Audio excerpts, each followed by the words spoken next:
Joe O'Brien. Oh, coming at you with March vibes, coming in like a lion, and then later we'll leave like a lamb. Welcome to Glass Cannon Radio, the show where you sound off about stuff that, in the bigger scheme of things, isn't that important. My name's Jared Logan. This is Joe O'Brien. We are here to take your calls and to discuss the nerd news of the day. What's going on, Joe O'Brien? What's happening in your life? Not much, buddy. Things are fantastic. Very excited for today's show. Lots of really fun stuff to talk about, stuff that I get super into. But I do have a problem. I wonder if you can help me with this. Okay. And this is a real deal. This began last night. I found out last night. I have mice. Oh. In my kitchen. So last night, my wife was like, need a cat. I'm dealing with the Princess Donut. Exactly. I need a Princess Donut with a level 8 magic missile. So she's like, my wife is like, I'll go get some traps at Home Depot as I'm like dealing with the kids. So I'm like, great. And she's like, but I'm not setting them. I'm like, yeah, I'll set them. She's like, I'm not getting rid of the mouse when it's in there. I'm like, no problem. I'll take that mouse corpse out. I'll be happy to. So she brings in these traps. I read to put some peanut butter on there, put peanut butter on the traps, 2 traps, one under the oven where I saw some droppings, and then one under the sink, just because I feel like that's classic, right? Go to bed, wake up this morning, both traps, no peanut butter, did not set off. And shit all around both traps. Just laughed at me. Tricky, smart mice. They just pooped. Yep. You got a Jerry on your hands. Yeah, exactly. So we've got smart mice. You got some Chippendales Rescue Rangers in your house. Listen, it's the worst problem imaginable. When I lived in New York in 2008, when I moved into this really kind of rundown apartment, my first apartment in New York, we started noticing like crumbs on our counter and droppings. So we started putting down traps. In the first week, guess how many mice we caught? How many? 0. 9. Oh! 9 mice, Joe, in the first week. And then subsequent weeks, the numbers started going down and the mice started getting smaller and smaller because their daddies and mommies couldn't bring them food anymore. So now it was the baby mice. That is so sad. And the traps, I mean, what, the humane traps, which is, I know the sticky traps are not humane. I don't know what you want to say about humanity or not. I don't know what's humane. I think an instant kill is pretty humane. That's my take, and that's the ones that I use. My roommate this is a whole other story, but my roommate back in the day when I first moved to New York, he used sticky traps when we found out we had mice, and the way we found out we had mice was crazy. But he used sticky traps. I found a mouse one time, still alive in the sticky trap. It was the most heartbreaking thing I've ever seen. I had to kill it with my own hands, and I was just like, never again. Never again will I use a sticky trap. You had to strangle it? Did you strangle it? No, it was just a little brown bag and hammer. How did you find? You said the way we found out terrible. Was crazy. How did you find out? All right, the short version. I'm living in New York. I'm broke. He's living in New York. He's broke. He's an actor trying to be an actor. He works at Chipotle. Long story. Like the first Chipotle in New York, because he's from Kansas City, where Chipotle started. So he worked at like the first ever location. He knew the guy and stuff. So this feels like additional information. I know. But he's working there and getting free Chipotle all the time. So I'm just eating Chipotle constantly because that's just free food. And we would just throw the silver burrito like covers into this trash can in our living room. And it would fill, and then we'd empty it, fill, and empty it, whatever. So then one day, we were like doing a spring clean, and we pulled out the 2 love seats that we had in the living room, and we had no idea we had mice because we were gross. Underneath the love seats was just a snow of aluminum foil, like eaten to the tiniest dust level. And there was just mouse poop and they were taking them out of the trash can and picking through the crumpled aluminum to try to get bits of cheese and lettuce and bean oil and and it was all underneath our couches. I was Joe, just like, that's fucking disgusting. I know, it's so gross. You're nasty, I dude. know. You're filthy, bro. I know. Bro, you're filthy. I cleaned things up. when I got older. I promise. Yes, I'm a very neat man now. My wife sort of cured me of my slovenly habits, and I thank her for it. You need a good woman. That's what I'm going to say. You need a good woman or a good man to get you on the path of the righteous. Listen, let's get the show started. If you want to call in, just come to our Discord stage, Glass Cannon Radio in the Glass Cannon Discord. And you have to be a subscriber, but get on there. You can raise your hand. You can get in on the conversation. And if you are not a subscriber, it's easy. Just go to jointhenaish.com and lickety-split. With 2 shakes of a lamb's tail. You're in the show. You can be a subscriber, and you can even do it for free with the code. What's that code, Joe O'Brien? GCN 30. 30 days for free. GCN 30. You get 30 days. 30. 30 days for free. So call in. Let us know what you think. That's what this show is all about, is to hear from you. And I would like to just kind of go over what we're going to talk about today, and then we'll launch into our first topic. First of all, I'm so excited because today is the first discussion of the Glass Cannon Radio Book Club. Yeah, gather around. Get out your loves glass a book of wine. club. Everyone loves a book club. Book clubs are the number one way to read books that you do not like. And I think they're just a fantastic avenue for that. But we're going to use that discussion to leap off into our next discussion, which is Dungeons in role-playing games. Yeah. Maybe you want to talk about dungeons in video games, okay? Or I would really like to talk about dungeons and TTRPGs. Please weigh in. I'd love to know about your favorite dungeon that you've ever played in a D&D game or a Pathfinder game or some other type of game. So let us know about that. After that, we are going to hop into the world of Reddit. It's a huge nerd resource for me personally. I mean, there are so many things about Reddit that are good and bad. Some people think it's old hat. I use it every day personally. So if you have some thoughts about Reddit, how it works, how it helps you manage your nerd obsessions, please call in to tell us about that.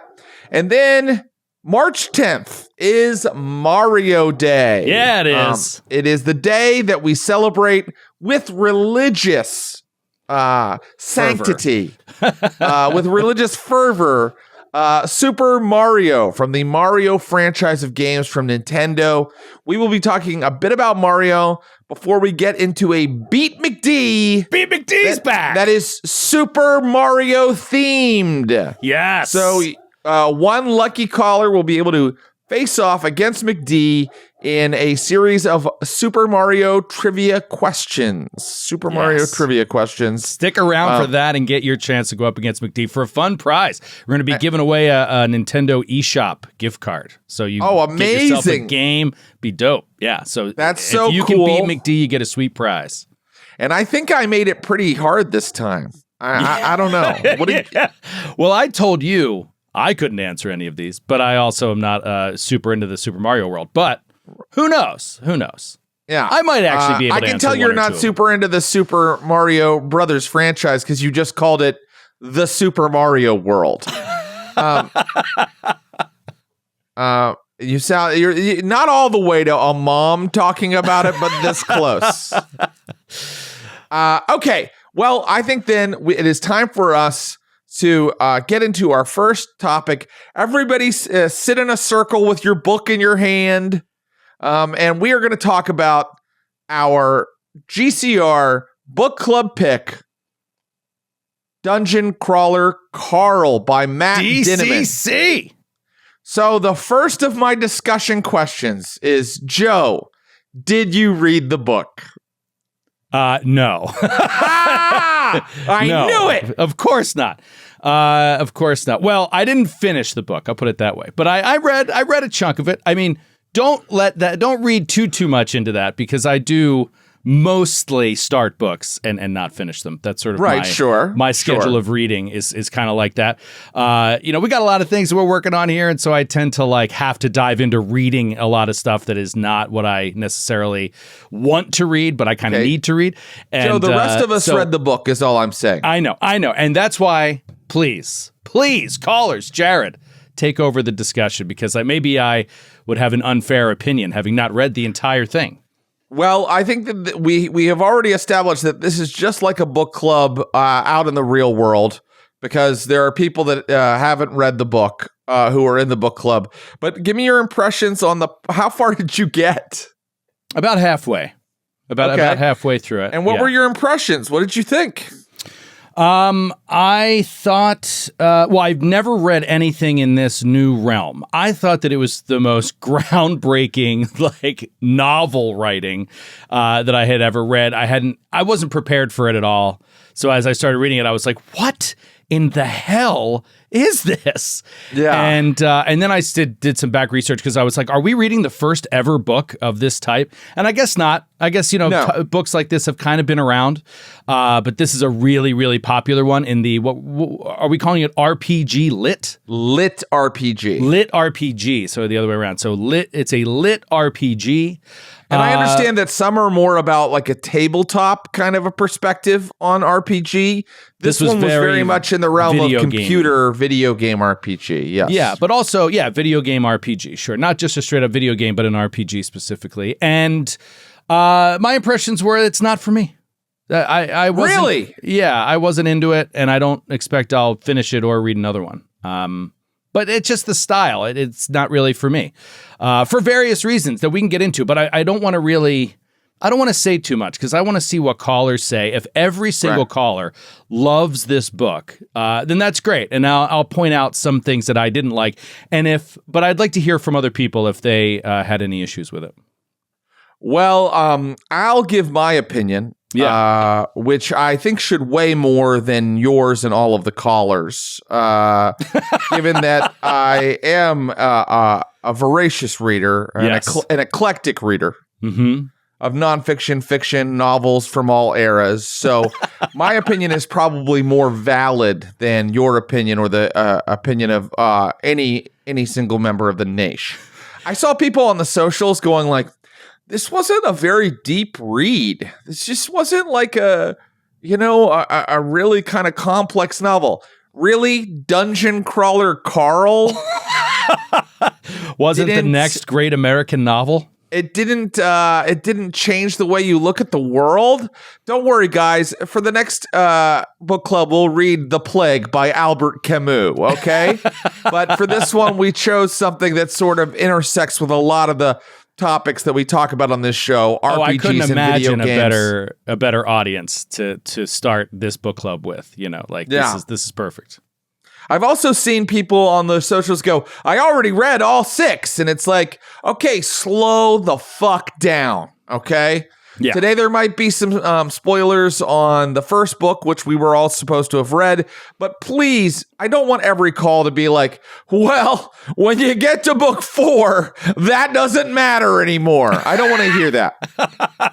I don't want to hear any vague, hints about what's about to happen. Okay, let's talk about book 1. So far.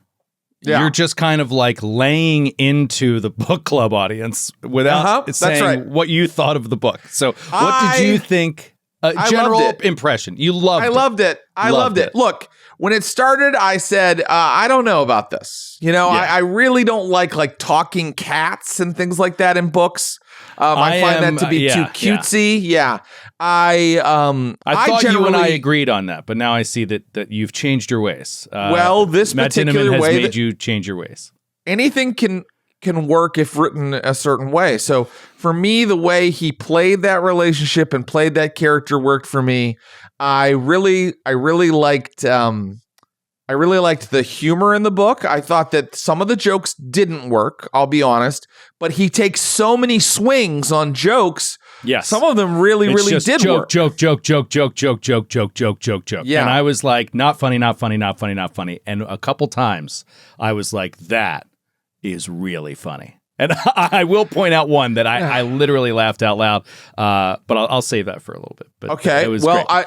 it reminded me of things I really like The Hitchhiker's Guide to the Galaxy and Rick and Morty. Mm-hmm. It also reminded me of older stuff. There's all that kind of new wave sci-fi from like the 60s and 70s where an Earthman is transported to another world. And it reminded me of a lot of that stuff, like by Philip Jose Farmer and who wrote Thomas Covenant? Oh, I know that. Stephen R. Darnellson, stuff like that. So it was reminiscent of that stuff, which I also like. It had everything. It had action. It had fantasy. It had horror. I thought a lot of it was very horror oriented, and I'm a huge horror fan.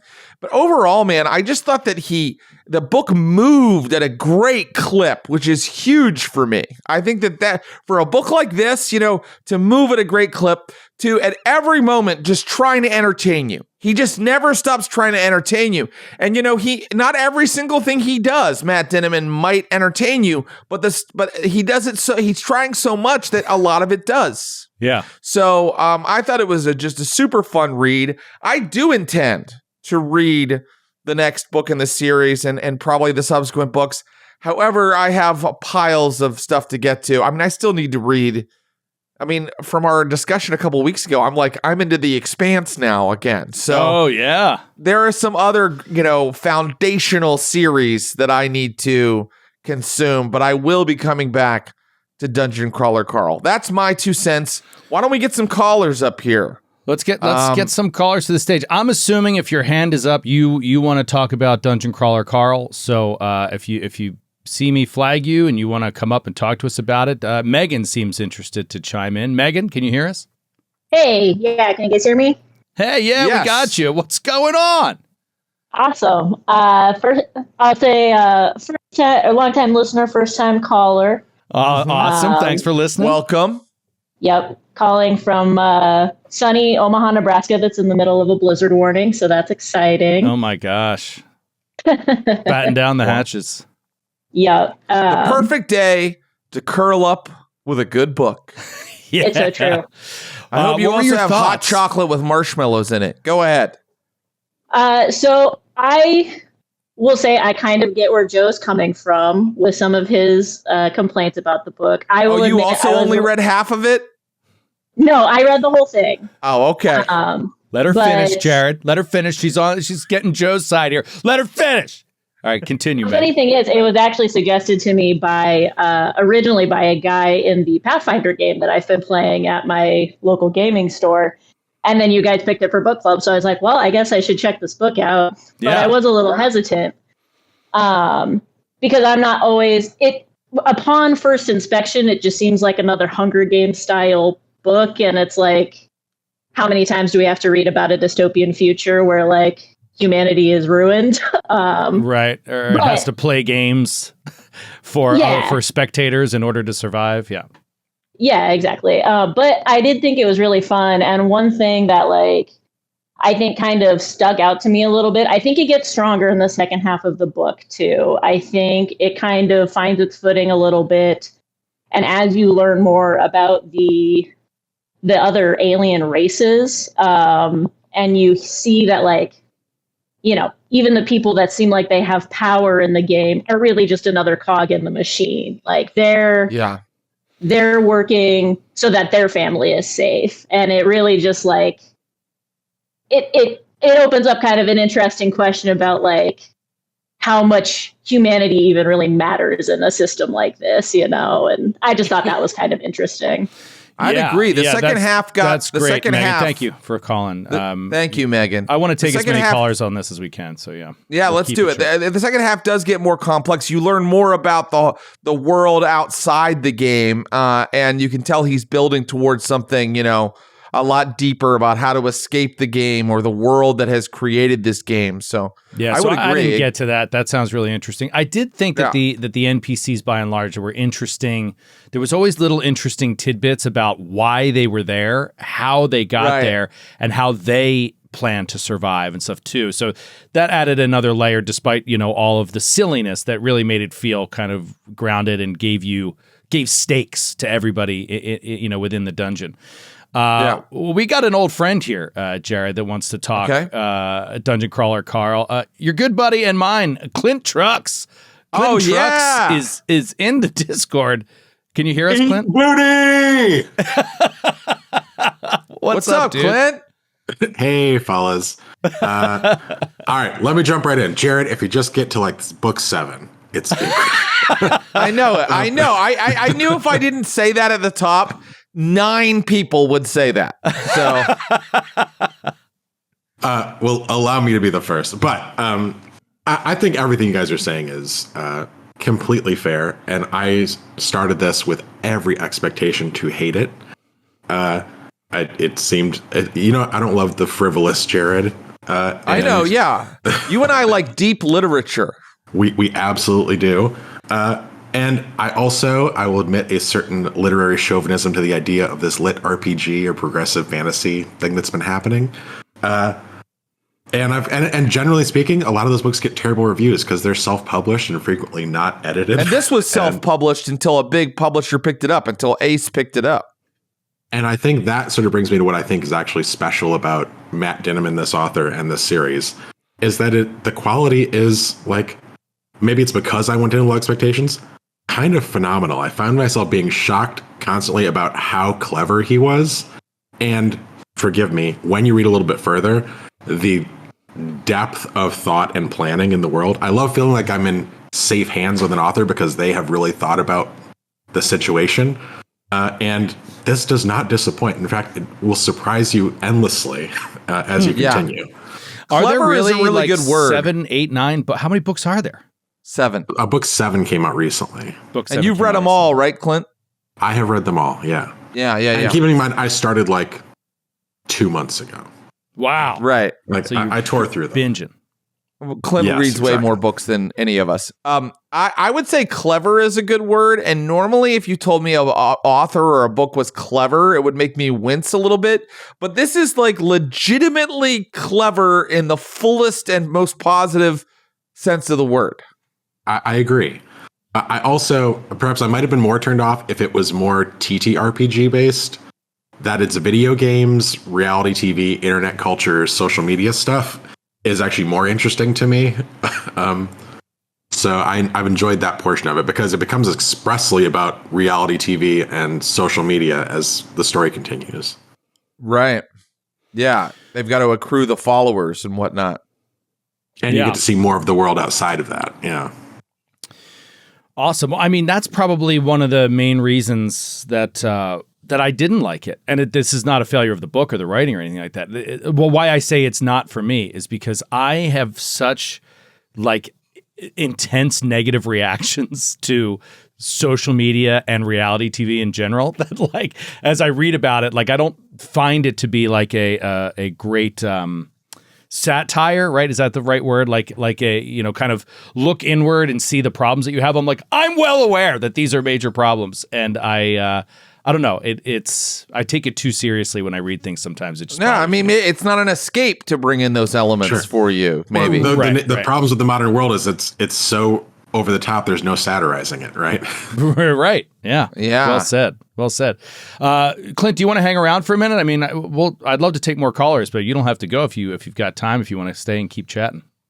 Do I have to be nice to the callers? No. No. Yeah. Never been a rule. This is an open book club. This is anybody can say what they want. Let's get the Great Kavoon up here. Great Kavoon, I know, was excited to get into this conversation. Hello. Hey, there you are. What's Kavoon. up, Kavoon? How are you? Sorry, hiding at work. So awesome. In the closet, in the mop closet at work. I honestly just about so. But I didn't read it. I listened to the audiobook. I hear the audiobook is great. Kavoon, that's reading. That counts as reading. But the audiobook is amazing. I think Jeff Hayes does it. And just the different the production value into it was really good. Like they actually changed voices per character, so it feels like you're actually getting the perspective from everybody, even like the AI. The AI has got a hilarious voice. Yeah. A narrator So does it's different not- voices? Yeah, it's not one narrator doing all the voices. It's a full audio production. Yeah, Wow. it's a full art. Yeah, it's really good. It might like now that you like. For me, like the voices they picked for them are forever ingrained in my head about like just Princess Donut's voice is so funny, and then just she nailed the that her attitude and everything like that. So I would definitely check out the book, the audio book, and I purposely didn't start the second or third or anything else after that, just for the fact so I didn't know more than for book club. So Awesome. Well, thank you. Thank you for limiting yourself. Thanks for the Kevin. call, man, and highlighting the audiobook aspect. Yeah. Clint, you said the audiobook is phenomenal. So did you reread it audio-wise, or have you read some of the series in audio and some in regular? I switch back and forth, but I found myself going mostly to the audio because it is so exceptional, and I think some of the jokes play better spoken than read. I could see that. Some characters I like much more. Like Princess Donut is a character who seems designed in a lab for me to hate. Yep. And I am so deeply in love with Princess Donut. Wow. Yeah, and see, that's how I set off. Like, as soon as the cat started talking, I was like, I hate this! And like... No, I mean, Joe, that's how I felt, and then Princess Donut won me over. I know, I'm hearing that from a lot of people, and that's really cool. Let's get... If you continue with the audiobooks, there is a bit of celebrity stunt casting in the audiobooks that comes up later as well. Wow, interesting. Nice. Let's get Jen with two N's up here. Jen, raising your hand for... Hello. Do you want to talk Jen? Dungeon Jen. Crawler Carl, Jen? Oh, yeah, man. I actually started listening to the audiobook before it was recommended for book club. Some folks and I were discussing it in the books channel here, and I listened to it in the middle of the night, like feeding my newborn daughter, and I would just be cracking up, and it would wake her up. Like, there's a point where Princess Donut is like, Frank is an American hero, Carl! And I just lost my damn shit. Like, and now I use the Princess Donut voice as, like, you know, the voice we use for my daughter all the time. Like, it's so funny. And, like, I am not a deep thought reader. Like, I'm here for a fun time, not a deep thinking time. Like, I read so much dumb TikTok book girly smut. Like, this is so fun. Like, if you're trying to analyze the literature of this series, stay away. Like, this is fun. It's great. There's a lot of Easter eggs in there. Like, it's just a great time. And I'm so glad you guys picked it for the book club. Oh, awesome. Oh, I'm so happy to hear that. Jen, Thanks, thank Jen. you. Thanks for calling in. Up late at night to listen to the audiobook. I don't know. This sounds interesting. Audiobooks, I have a love-hate relationship with. I usually tend to just I usually end up loving nonfiction in audiobooks more than fiction. For whatever reason, the single narrator doing a ton of different voices, it makes it a little bit tough for me to stick with it. I'd much rather just read a book. But when you're on the go, you can't necessarily. And this is why you and I are two halves of the same piece of pie, because I only like nonfiction read. And then I love, like, if it's like an action, fantasy, sci-fi series, I like that for an audiobook. Yeah, it's very interesting. I guess with the nonfiction, it's kind of like, it almost sounds like taking a course or something, to me. And it makes my brain can kind of, get into it a little bit more. I'd love to get someone up here who hated the book. So if you hated the book, sound off in the Discord. Because I want to hear, because we're getting a lot of positive perspectives. I think we're only going to get positives. Let's get Bent Paddle up here. I mean, there's a reason the book is insanely popular. Bent, do you hate the book? Unfortunately, I did not. Sorry, Jared. All right. That's okay. That's okay. No, he can stay. Bent can stay. What were your thoughts? Anything to add to the discussion? Anything that you that stood out to you? Oh, a little backstory. I was actually worried I wouldn't be able to read it entirely before today because I was waiting for it to be available at my library, and I'm a slow reader. But I blew through it in about 2 days. Wow. Yeah. Kind of switching back and forth between the audiobook and the physical book, and I absolutely it cracked me up. That's something about the book I noticed too, is I was able to blow through it really quickly. And just a quick note here. This book to me seems to me insane that this book sells to me, because it seems It's like wild. the most niche of nicheness ever. And Ben Absolutely. Paddle mentions library. I went immediately to the library, and my library has like 13 copies of this book, and they were all out. And I was just like, what is happening? This is like mainstream? What's going on? So yeah, I couldn't get it either at the library. It's extremely popular. So good for Dinneman. Why do you think you were able to read it so fast as a slow reader? Why do you think you were able to read it so fast? Oh, just the way the characters interact and the way he kind of keeps the reader engaged with the humor. Like you guys said, he's just making joke after joke after joke. And some of them, don't hit, but a lot of them for me did. And it kept me so enthralled with the story and with the characters. It's very plot propulsive. Like the character doesn't have time absolutely. to put on pants for an entire book, right? The train never stops. Yeah. Thanks for the call, Bent. Let's get Sushi Ghost up here, who may have not liked the book. Sushi, is this true? Hey, what's up? Welcome. How you doing? what's up? This was a weird one for me. I read it in about 2 or 3 days. I was excited to read it every night. Go to bed, get to read another chapter. And at first, I was like, this is different. Kind of a cool concept, but then I think as the book went on, it got just more tedious with the jokes, the dick jokes, the Chad humor kind of thing.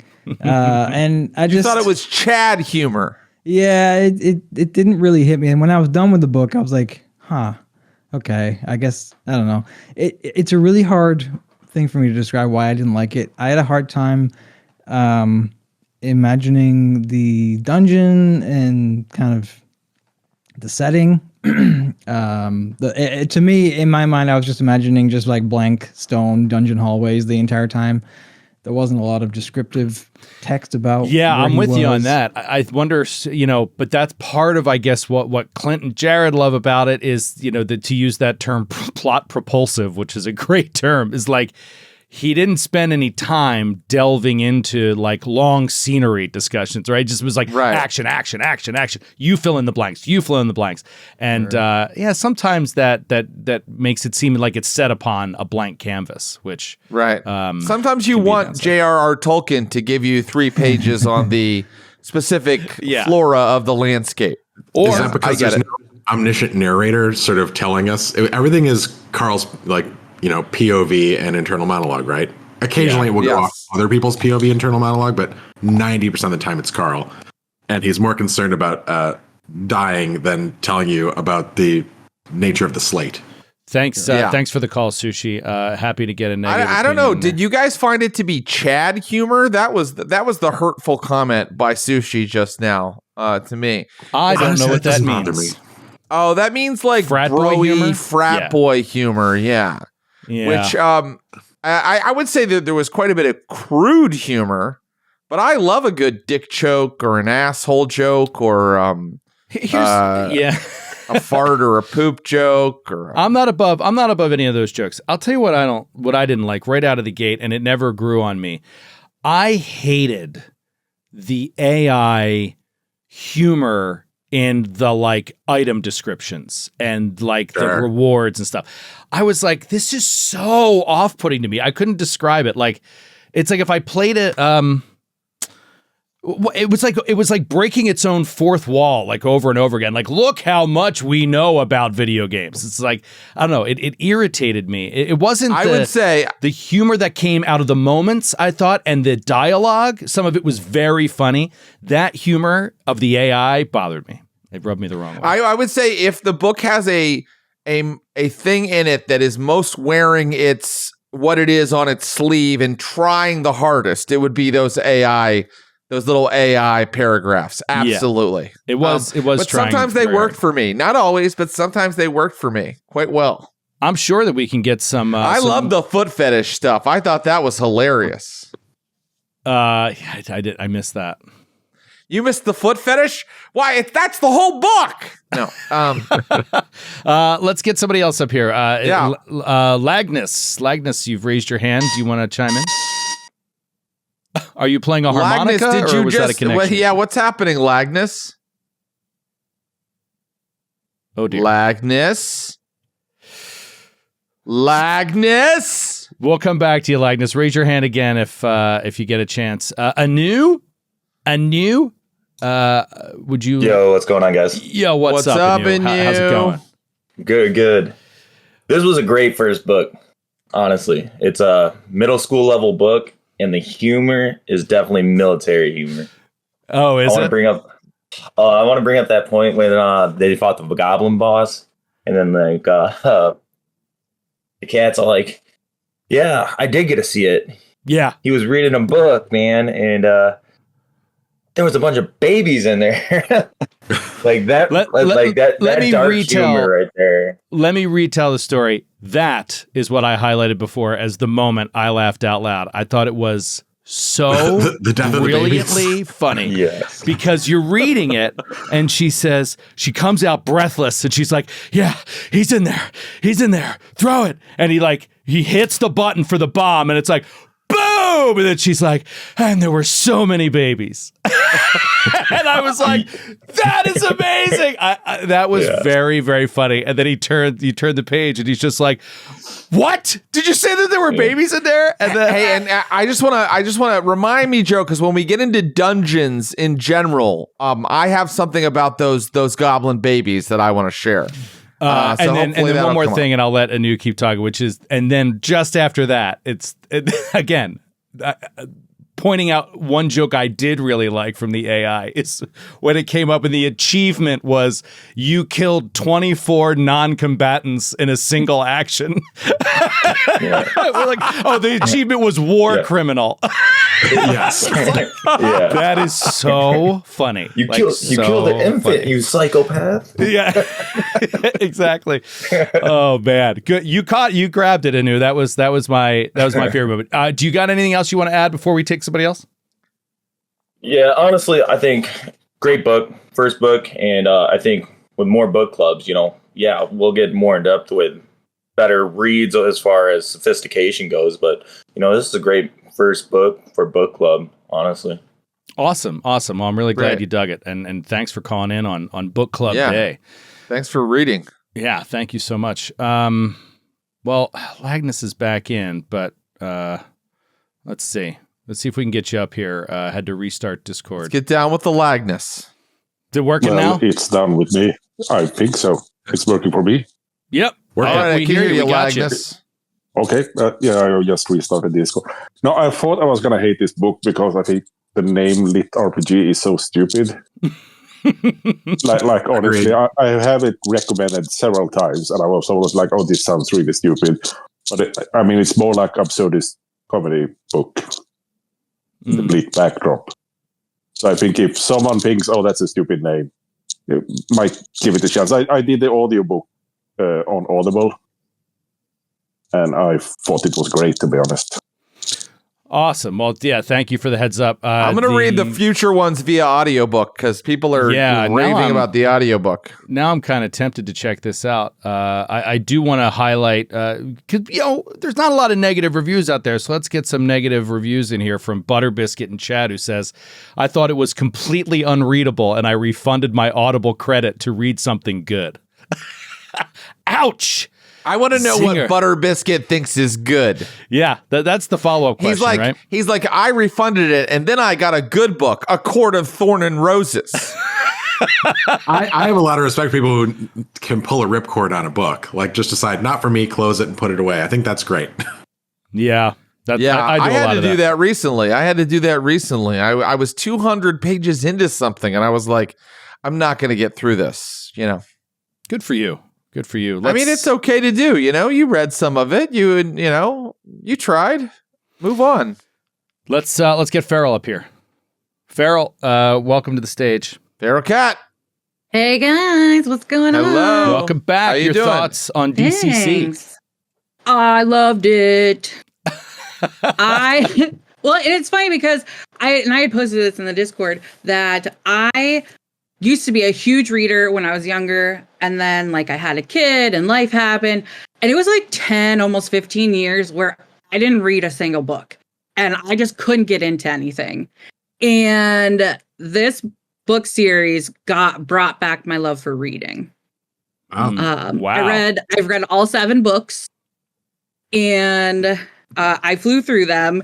I'm a pretty fast reader, so it was pretty easy.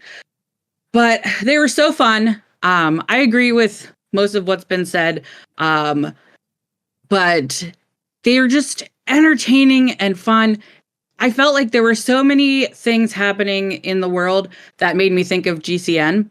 Like, I feel like the AI is an amalgamation of Jared and Troy. Yeah. Like, maybe that's why I'd had enough of it. Right? Well, it's funny because Grading. it was right. And I said in the chat, I was talking to Jen with two N's, and I had said that I thought that I saw a lot of Jared in the AI. I said, I feel like he's made the foot fetish joke before. And then Jared, you literally jumped in and talked about how you love that part. Yep. And I did. I mean, the AI will also just shit on the players and be like, why are you taking that? Like the whole trope that Jared hates where players will just grab like random dirt and broken glass and be like, I might need this. Yeah, it was. The AI kind of sounded like a Jared GM. You're right. Right? But then also the Troy part that describes things disgustingly, where I could hear it in my head, just Joe going, Troy, what are you, seriously? Wow, that's yeah, go ahead. Right? I thought that was a fun kind of tie-in crossover. I will say, like, Joe, I think once you get into it, I think you will enjoy the depth of the lore that I think Agreed. I said it, that he had fleshed out this world within a world so deeply that I had thought, like, this could be its own RPG game. Like, oh, it will be. Don't worry. I imagine it's coming, but it is just, it's so fleshed out. There are just all of these different relationships and like infighting and wars and, you know, all of this deep, deep lore inside of this game happening.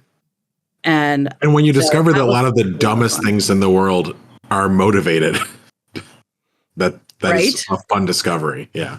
Yes. Well, thanks for the call, Farrell, and yeah, excellent points. I hadn't thought about the crossover with the GCN. That makes good sense. I read something that says that the author keeps a spreadsheet of all the things that his characters find, and then he'll write himself into a corner and then look at all their items and figure out how to get them out of it. Dude, yeah. You know that thing of every time they talk about another crawler and they'd say, this is crawler 12,400,000. Those numbers occasionally will let you learn something about what is happening in the wider game, which is crazy. Wow. That is, well, it's some deep shit. By the way, and this is interesting, Jared. Got to bring this up. So you said, I want to know what Butter Biscuit thinks is good. And what Butter Biscuit went off to read is something we discussed about doing in book club, which is the start of the First Law trilogy by Abercrombie. Oh, right. The Blade itself. Yeah. So you and I had talked about this. We were like, we should read The Blade itself as part of a book club together. Because I think we both read it or partially read it years I read it a long time ago. Right. And that's another series along with The Expanse that is a blind spot for me. Yeah. I only read the first book. I would love to start from the first book again and try to read, Abercrombie, because I've left it on the shelf. Yeah, I think I would like it. I read most of it back in the day, but I don't remember anything about it except liking it, and I don't know why I fell off of it. So, are we soft launching the next book club pick right now? Are we soft launching right now, Dad? I wouldn't be opposed. I'm soft right now. I can tell you I'm soft. Oh, I can see that. Wait. Yeah. That sounded bad. This is interesting. We're getting some. I think it would be a good pick because I think that it's modern enough, it's light enough that people could get through it. It's action, it's plot based enough that people could get through it, and it's like a new classic of fantasy. Yeah, I think that's what it's becoming. I've also heard people rave about the Black Tongue Thief, Joe. I'm just saying. A lot of people in the Discord also fantastic. It's a fantasy novel. Is there anything that you haven't read, Clint? for real? The Black Joe, Tongue. there is nothing I haven't read, and I'll go so far as to say I read the last book you recommended to me, sir. Really? Which one was that? Do you remember what it was? The Physician by Noah Jordan. Oh, you got through the whole thing? I certainly did, and I really enjoyed it. We've never had a chance to talk about it. But is that an amazing journey or what? It's really great. Yeah. Oh man. Well, we'll talk about that off air. Clint reads like 100 books a year. That's crazy, Clint. Good for you, man. Because that book, The Physician, that's like 1,000 pager. So it's one of those ones that takes me 6 months to read it. That might be a little extreme, but still 4 months. But we got to keep it moving, man. We got a lot to do in this show. I know other Should people we get want to on talk to our about next DCC. topic? I think so. I think we have to at least touch on it. I don't know. It's up to you. I think we should. So jumping from our with that, bye, Clint. Thanks for calling in. Au revoir, Dungeon Clint. Thanks Crawler for calling in, man. So jumping off of our discussion of dungeon crawling, Carl, let's get into dungeon crawling in general. Let's just talk about dungeon crawling in our games and what makes a dungeon, right? Or what are the best parts of dungeon crawling? Do you hate dungeon crawls? Do you love dungeon crawls? I'm curious where you stand on this, Jared, because I consider you to be, for a long time, because my first impressions are really important. For a long time, I considered you to be a much more narrative focused and RPG role playing focused gamer, as opposed to a tactical gamer as being something that you enjoy. Now I know you love all of it, and so I'm kind of curious. Do you love a dungeon crawl? Is it something you look forward to as a player or GM? As a forever GM, I haven't gotten to play in a lot of dungeon crawls, but I have run quite a few. And what I will say is, the more I run them, the more I want to run more of them, because I think they are the most compelling TTRPG scenario, because every room is an encounter. The suspense is built in. It's baked in. Each new door, there's so much suspense. What's behind the door? Sometimes it can be hard. It can certainly be harder to run scenarios that involve events instead of rooms, that involve NPC encounters as opposed to different rooms of like a complex, there's something just so simple yet so infinitely complicatable, is that a word, about a dungeon that makes it like a really, really beautiful thing. My favorite dungeon, the favorite one I've run, is from the Gary Gygax module, The Keep on the Borderlands. The main adventure area is called the Caves of Chaos. And it's just this like valley filled with caves up the mountain walls. And you can explore the caves in any order you want. And some are hidden. You have to really look for them. And when you go inside, different caves are inhabited by this ecosystem of monsters where, some of them are a little bit at war with each other. Some hide from others. Some are like the prey for others. But what I was going to bring up in connection to Dungeon Crawler Carl is you go into some rooms and it's like orc babies and orc non-combatants. And what do you do in those situations? That's a completely different kind of encounter. So I love a dungeon, and I think it is really one of the most elegant ways to experience TTRPGs. I agree with you. I think it's probably my favorite part of all of this that we do. To me, they're not mutually exclusive. You can role play inside of a dungeon. I'm going to give you my number one favorite single dungeon that I have ever run. But before that, I'll say that I did read deep into and did some shows before COVID killed it of the Emerald Spire, which is the epic mega dungeon from Pathfinder, which is like a 13 or 14 level dungeon, each level written by a different classic RPG writer. And cool. It's fascinating. And one of the things I loved about it is it's built to be, you go in and then you come back out to like the border town. You keep going in and out. And it created a lot of elements for roleplay that are not necessarily in the book, but that you can generate as the GM.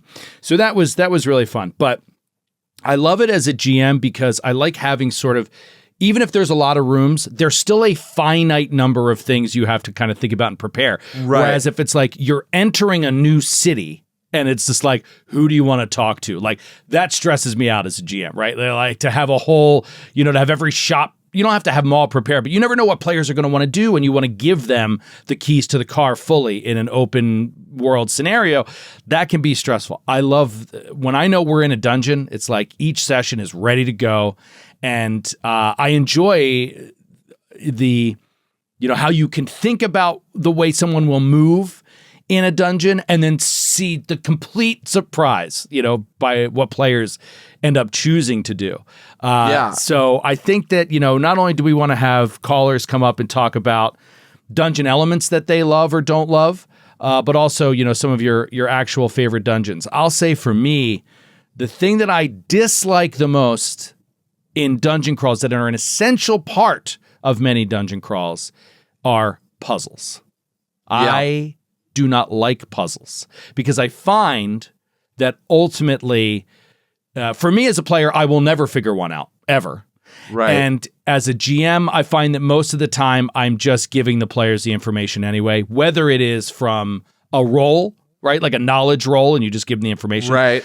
Or I'm just telling them what to do because what seemed so easy to me as a GM, the players are just, not putting together. I feel like it's a very rare thing for the players to see the pieces and go, I get it. We have to do this, this, this, and this. Like if you have that kind of player, good for you. But the whole escape room thing is not something that I think shines. I'm 100% with you on that. And I think, we could talk about this later, but mysteries and puzzles are very hard to run in a role-playing game because we're not all Sherlock Holmes. So it's hard for us to do that. I'll just say one other thing. You said that a dungeon is easy to prep. I think a good dungeon can be hard to prep. And the reason is, I think a good dungeon should have multiple directions you can go in at any given time. It should be complex enough that you can go up and down and that you come into rooms where there are multiple paths to take. And if anytime there are multiple paths to take, it means that if there are 2 paths, I'm preparing twice as much. Yeah. If there are 3 paths, I'm preparing 3 times as much.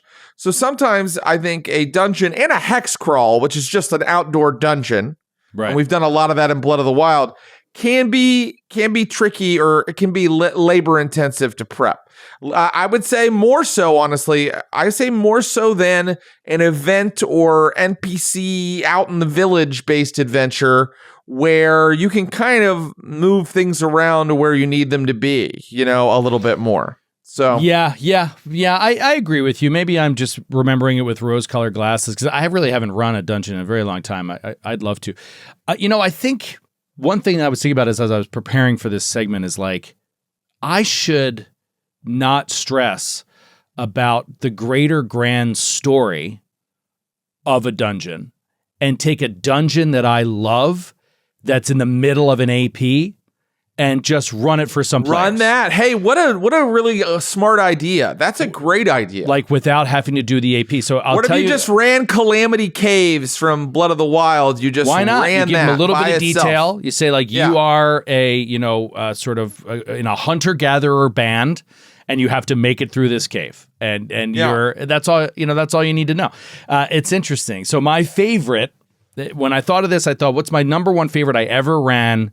And mine comes from Council of Thieves. When I ran Council of Thieves, there's a dungeon in there. It also has a great name. I'm going to actually show it to you right here, Jared. I'm going to put it on screen. It is called the Nessian Spiral. I love that. Such a great name for a dungeon. Now there's, whatever, spoilers for Council of Thieves from 15, 20 years ago, whatever. Take a look at just this map from afar, how dope this map is. Let's see if we can get this right. There it is. Ooh, beautiful. So there's the dungeon map. How dope is that? It's awesome. And it has, especially in the earlier parts, players enter from the bottom, from the bottom part down here. And you talk about different paths. It's like this is a secret door here, right? And this is a secret door here. So there's these just outer ways around all of this stuff that's regular gray stone. And there's like, creatures living in there and stuff, not just monsters, but like, little societies and stuff. And, and then I also just have to point out as a little tribute that this map is the first place I ever killed a character. The character, I looked at the map. I haven't looked at it in however long, right? A decade. And I knew in this room, F-22 was the first place I ever killed a character. Amazing. So, isn't that so fun? Like you look back at these things and it's just, good memories. Good memories. So that's cool. Yeah. That was Niccolo playing a character, died in that room. And I was like, I did the damage. It was a natural 20. I was like, oh my God. And I'll never forget that. I actually looked at it and I was like, I think it was that room. Then I went to the detail of F-22 and it was like, yep, that was the monster. And it was, so I knew it was that room, like immediately. Isn't that so cool? You not only have a memory of killing, but you have the place and how it happened so specific. Yeah, it's a very memorable event. Like a lot of the other things in here, I remember some details as I read the paragraphs, but like mostly I don't remember. The character death, man, that'll stick with you. Let's see what other people have to say about this. DeSicchio, you want to weigh in on the old dungeon crawl? Yeah, absolutely. You guys hear me? Yeah, we got you. Awesome, Sorry we didn't get to you during Dungeon Crawler Carl. I'm assuming you're a big fan and we can just move on. Well, you remember that I told you at the Dallas I wanted to speak exactly about that. But the good news is Jared brought it up. I wanted to talk about the spreadsheet. So it was brought up. I'm good. Okay, great. Yeah, that was a cool element. So what's your favorite dungeon? What do you love about dungeons? What do you hate about dungeons?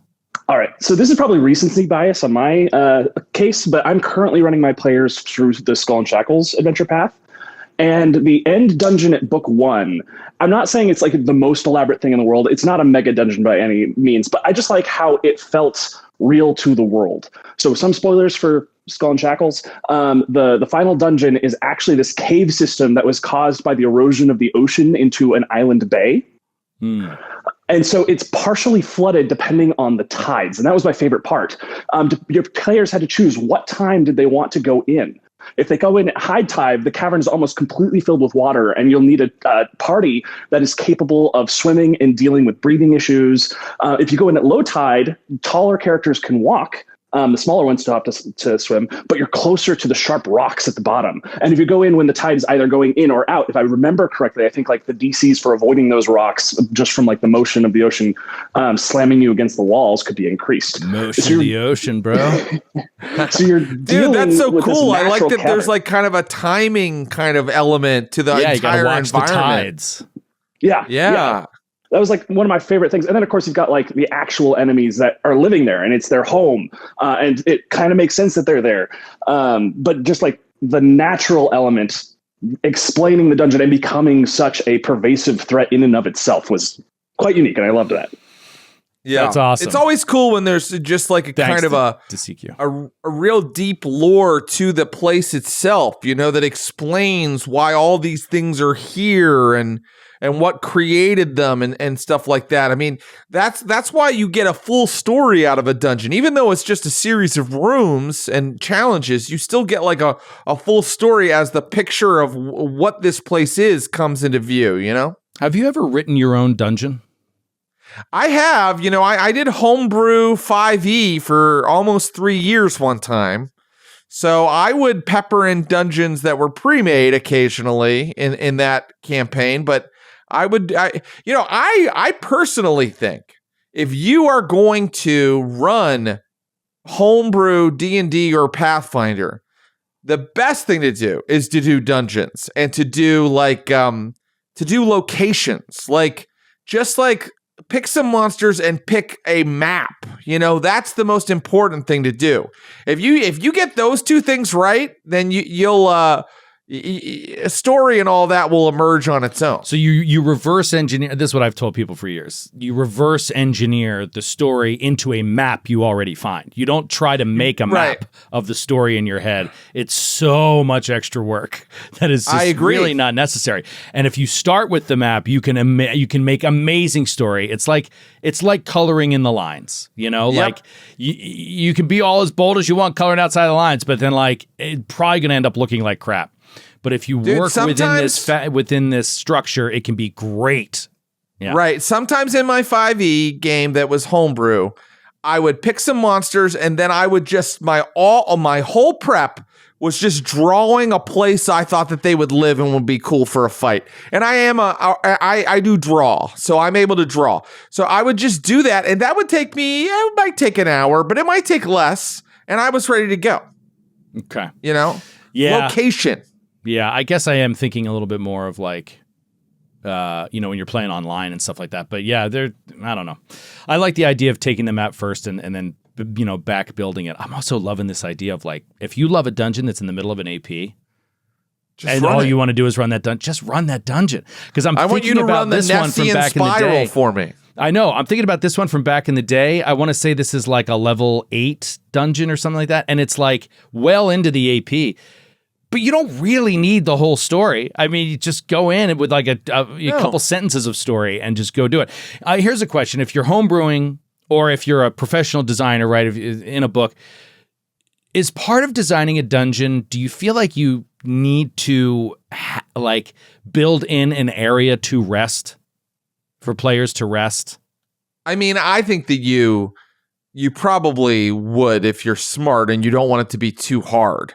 But then, like you say, you can also design them so you can, like the Emerald Spire you were mentioning, where you can go in and out, Yeah. Design it so that they can do that. Don't make it too hard to get out once they've gone in. Yeah, it's exactly. Like one of the things that they did in the building of the Emerald Spire is the dungeon, meaning from the meta, is once you got to certain levels, they put in magical effects that would warp you out. Right. So you didn't have to walk up and walk down every time.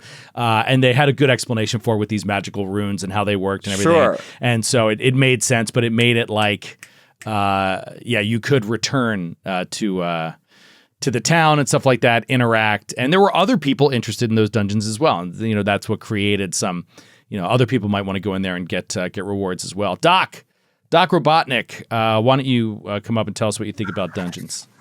Hello. How's it going? Oh, it's going well. Fantastic. So dungeons are one of those things. They are probably my favorite part of TTRPGs. I love dungeons. I love dungeon crawls. As a player, as a GM, they're just my favorite thing. I think one of the things I think is it's my biggest struggle with 2E is that I don't think that dungeon crawls work conceptually very well in 2E if you actually care about things like time. And part of that just is because by nature of how healing works in 2nd edition, you are at a minimum looking at 10 to 20 minutes, but likely closer to an hour between every meaningful encounter. And that to me feels a little bit ridiculous. That was one of my favorite things with earlier editions, with 3.5, with Pathfinder 1st edition, and even older games than that.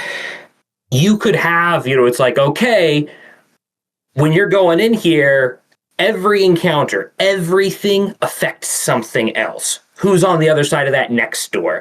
Are they allied? Are they preparing defenses? Do we need to just heal where we can and charge into the next room so that we can push as far as we can and then pull back a little bit so that we can rest? Love them. It's one of my favorite things. I still don't understand why. I don't understand why 2nd edition doesn't do that as well. Well, correct me if I'm wrong, Doc, but I think you're saying that the encounters in 2nd edition, as they're written in these dungeons, is the game is kind of balanced in a way that nearly every encounter drains resources to the point, even minor ones, to the point of needing to refocus mechanically between every room and needing to treat wounds because there are no wand heals anymore. And that's part of it. And, getting rid of Cure Light Wound 1 spam was great. That was a fantastic thing. I think that the medicine system as a whole is quite elegant, but even if you have a resource that you can kind of spam out that isn't like 10 minutes of treatment like a champion or Blessed One's Lay on Hands, that's not going to get you to full health. That's not going to get you a quarter of the way up after a couple of But maybe you're levels. not supposed to be at full health. Yeah, maybe you're not. It seems like a very player perspective. I should be able to be at full health between each encounter. I agree. The problem is that's not how the math of second edition works. Like, the math of second edition says you should be near full health. Not necessarily at, but at least above 3/4 health. Or you run the risk of even a party level +1 encounter causing very serious chances of player death when really it shouldn't, or PC death rather. But I'm reading the APs. I'm running an AP, and I've started reading a lot of APs, and I'm seeing a lot of moderate encounters in there. I don't know if I agree. I think that people need to embrace risk a little more. Like low HP. Let's go in. Let's give it a shot. Well, I'm definitely coming out of the gauntlet of gatewalkers, and it might be a bad example because I've heard groups outside of ours that it's particularly difficult AP with the single creature encounters that are of way higher CR and stuff like that, because we've just had so many character deaths. Like so many. Yeah. And it's really, and that's, even with full HP. And so it does make you gun shy to go anywhere without being maxed. And then you're kind of over resting, which is annoying and stupid. And I think ruins a dungeon crawl when you're resting. What is it, like the 15-minute adventure day or whatever they say, right? Like, yeah. Like that kind of mechanic can be frustrating. It's, if you're playing a fighter, it's great to go in there, swinging away, room after room. As long as your HP is up, you can go all day. There's no stamina. There's no tracking of your exhaustion, really, beyond the GM saying, oh, you know what? You're probably exhausted. You've been at this for 9 hours. You should rest. Like, for a wizard or a sorcerer or a bard to be as effective as possible, they're burning their stuff. And they're going to get to a point where they're out of their resources, and they're going to have to rest.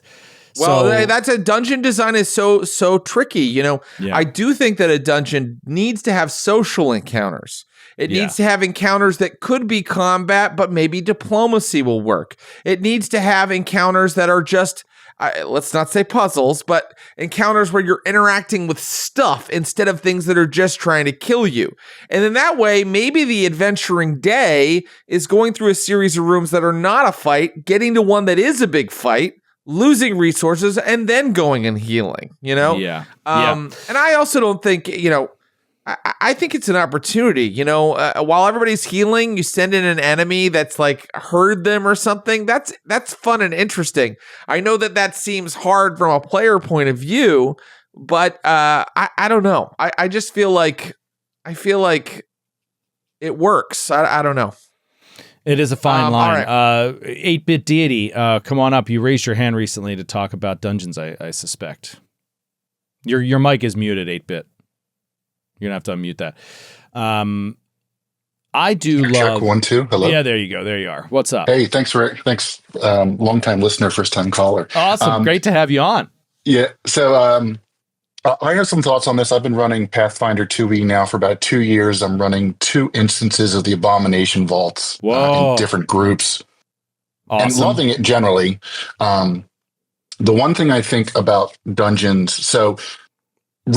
As written, like some of the aspects of Abomination Vault are a little too campy, like monsters attack on sight. So I do think my players have been enjoying it more when I take some of Jared's thoughts of social encounters, sort of parasocial nature of these dungeons and like levels and like these sort of little subcultures that exist in a dungeon. And so that I think makes it more enjoyable for all of my player groups that we play. It's not just open up roll initiative. Like you want to have some of that brooding element to build some tension for the players, and they give especially the social characters more opportunities to engage that aren't just roll initiative. But the one thing I think, kind of similar to Doc's points is I think I don't like it when my players burn hour between encounters. Like I do want to try to create a little bit of urgency. But I think that's hard with the system. And I do think that's a challenge on the system where I want consequences of a combat that don't mean the inevitable death spiral of a group. And, HP is kind of the only tool we have to deal with to reflect these consequences. I mean, we have resource expenditure through spell slots and focus points, but HP is sort of like a how hurt are you? And it's always been, we call it a sacred cow of tabletop RPGs because it is this very, very naive representation we have of how injured are you. And I feel like the Pathfinder condition system has some space to create other consequences over time, but it feels like kind of design space that's been underutilized at the moment. All I'll say is, when I think about classic D&D from the 80s and the way it was designed, it was extremely deadly if you were in combats, okay? It was so deadly that every combat could mean a party wipe or a player character kill, because at early levels you had 4 hit points, 8 hit points, something like that. And the idea wasn't to just conquer combat encounters, to just beat down monsters. The idea was to get the treasure out. And that means sneaking. That means tricking, like dropping ceilings on them or setting bombs for them. The kind of stuff that Dungeon Crawler Carl does. So if the design of the AP is just beat these combats, then I see where this problem with 2E comes in. But if you allow the players the creativity to handle things sideways and do things that are not just we attack it with our swords and spells, then I think that this problem goes away. Yeah. Well, I mean, it might go away for your game, but I think that there is an interesting point being raised here about the mechanics of the system and the utilization of. And thanks for the call, 8-Bit. That was a really good call. I love calls that make me think, right, about how I want to run a dungeon crawl or play in one. And I think that there's a good point there that something is unmined here, which is hazards or creatures that through a traditional combat, instead of merely doing hit point damage, or maybe they're not doing hit point damage at all, what they're doing is applying conditions like stupefied that won't go away with rest.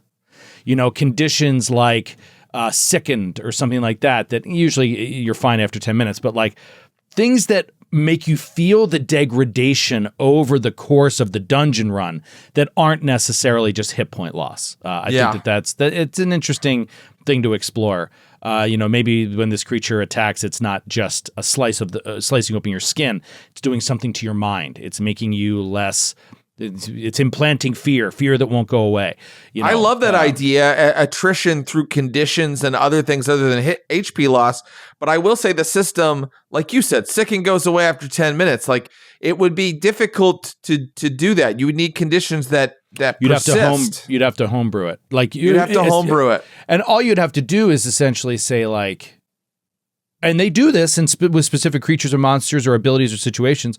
You'd have to say something like, you are frightened 1, and this does not go away. Right. With rest or anything. You can get a saving throw on it, but if you fail to save, you have it and it does not go away. Until further notice. Well, and that's definitely not Pathfinder as written. No, certainly not. But Pathfinder is written around an encounter system, And once the encounter's over, you spam treat wounds and then you move on. Yeah. Speaking of moving on, let's keep it moving here. I know that you were interested in talking about Reddit, and you had asked me, what do you use Reddit and stuff like that? And I was like, oh, no. I stay away from Reddit. And largely it was because of the idea of utilizing it for glass cannon stuff. But that's just not, upon thinking about it, I was like, I'm on Reddit all the time. And I don't just browse around Reddit, but I find myself there so much for information. And you brought this up as a topic. I'm curious what your thoughts are. You said that you were Like you said in the beginning, there's a lot of good and some bad, and I'm curious how you use it in your research. Well, the number one thing I use Reddit for is when I'm reading role-playing game books, which I am doing all the time, or I'm looking up like what other people thought. Have people played this module? Like, have they played this adventure? You know, if I'm looking at like character builds, I want to see what other people think is the optimal character build. Or, you know, if you want to be a guy that throws things, how do you build that? You know, Reddit is filled with stuff like that. Beyond that, like I'm constantly watching movies and reading books that are non-RPG related that I'm like, has anybody else seen this? Has anybody else read this? Well, on Reddit, someone definitely has, and there's an entire thread about it. So you can go in and you can kind of see what other people's opinions are and be involved in a conversation about it. Unfortunately, like sometimes I'll read a book and I'll be like, what did other people say about this? Oh, there's a thread about it. And it's from 6 years ago. And I'm like, well, I'm not really going to be able to get the conversation going again now. But I am able to go and see those things. Also, I use Reddit purely for entertainment. You know, I go to one of the main things I follow are fast food restaurant Reddits. Mm-hmm. So I follow the Reddit for Chipotle. I follow the Reddit for Panera Bread. Are you serious? And, oh yeah, and Joe, they are so funny. So just for entertainment value. Yeah, I mean, I go in it. I don't know. I'm fascinated by like the disgruntled workers posting their complaints about how their boss schedules, or posting photos of how a customer left their table and it's like this like massacre of food all over the table, or like people complaining about their burrito bowls not having enough barbacoa in them. Like, to me, that is really amusing. So I'm all over that. I hadn't thought about that angle. That's funny. But there are many thought-provoking or like hilarious Reddits. I mean, McD pointed one out to us that I thought was so funny, called First Responder Cringe, which is just first responders posting cringy videos about how valorous and brave and amazing they are. So I know that people criticize Reddit as being filled with, you know, trolls and closed-minded jerks and people that are going to shout down unpopular opinions. I'm sorry, I haven't found it to be that. And maybe it's because I'm mostly lurking. I'm not like, you know, trying to prove my point to anybody on there. I'm using it more as a resource than a social connection of any sort. Because what I would say is, if you're using it to connect with people in a community, it's like all social media, it doesn't really work that way. I don't think. I think it's everybody posting their commercial for their opinion. You know, it's a resource for knowledge, but not necessarily a social community like it claims it is. So I would love to hear what people in the Naish think, and just get some thoughts on it. Is there anybody here? Is there anybody watching right now or listening on Discord that utilizes Reddit, that is a member of the Glass Cannon subreddit and actively posts? I'd be curious what you think about Reddit in general, how often you write, how often you respond to things. Jared, it seems like, let's say you have a fringy book that you've read, and you're like, does anybody read this? And boom, there's a whole discussion on it. Do you find yourself chiming in at all? If it's not from 6 years ago and it's from 2 weeks ago, do you respond? Do you write your thoughts? I find that actually contributing my thoughts, it never goes in a good direction. I know, right? If people disagree with me and downvote me or ignore me, I'm like, that you know, that's like blah, blah, wah, wah, you know. I very rarely had a different experience than that, to be honest with you. So again, I really don't think that it works as like a social community where I feel like I'm really like connecting with people and becoming friends with people. I think it works more as like what were some other opinion? What were some opinions on this? And I also think you need to take those with a grain of salt. You know, you kind of got to go in and go, okay, well, what's this guy think? Well, what do I know about him? Nothing. But that's, you know, sometimes the Reddit community is really good for pointing out links to other sources that are probably more substantive than their opinion that they've pulled out of their ass, you know? I get very, I came out of speech and debate and was raised in a way with the importance of discourse and the importance of argument and the importance of rational argument and, seeing multiple sides of an issue, figuring out what is valid and relevant in that issue and what actually isn't and is more of a distraction and that kind of thing. And so I love a good argument, love it. And so I don't like to shy away from it, but something about a lot of Reddits that I read that devolve really they make me uncomfortable. I get very uncomfortable very fast reading someone telling somebody else that they're stupid or a piece of shit or whatever, you know what I mean, in such short order over text. It kind of weirds me out. And so when those kind of things tend to happen, or a certain subreddit or community tends to be like that, I immediately, I'm not interested. But there are a lot that have like really, really good discourse, and I would say mostly people don't call each other. People don't call each other stupid, or the mods clamp that down in most of the communities. Yeah. What you get is you get ignored, and you just get kind of downvoted. And I really like this process, right? Like the voting process to me this is what I like about Reddit. It's like things that people are interested in or comments they like, or kind of get raised to the top. And I believe people have issues with that. I'd be curious what the callers have to say. They may think, oh, well, that's silencing a minority opinion. Yes. That would be important to hear. Like, I get that aspect, but I'm not talking about world politics. I'm talking about like, what's a good novel to read if I liked The Bourne Identity? Yeah, that's right? A perfect Reddit question. Right. Let me tell you something. Also, I find that the people that get downvoted all the way, because I read the whole thread, you get all the way to the bottom, and the people that get downvoted usually, at least in like the Pathfinder or the GCN Reddits are the people like, I hate this. This is crap. Who cares about this? Like, a lot of the negative stuff gets pushed down, like the substantive discussion, I feel like really does get voted to the top. That's my experience. I want to hear what people think. Okay, great. Let's get K-Rob up here.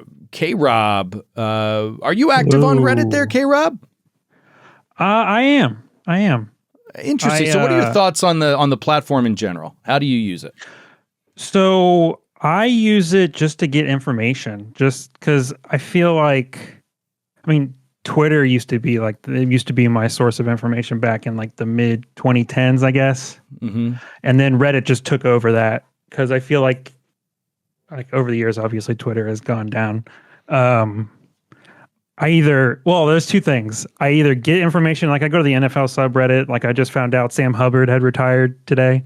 Oh, news from subreddit, yeah. Or I go to the Glass Cannon subreddit, just people, I generally just answer questions that people have, because I have a little bit more information than normal people. Right, yeah, because K-Rob mods on our channel and stuff like that, has a lot of knowledge about the operation and stuff, and so yeah, you can give information yourself in that subreddit.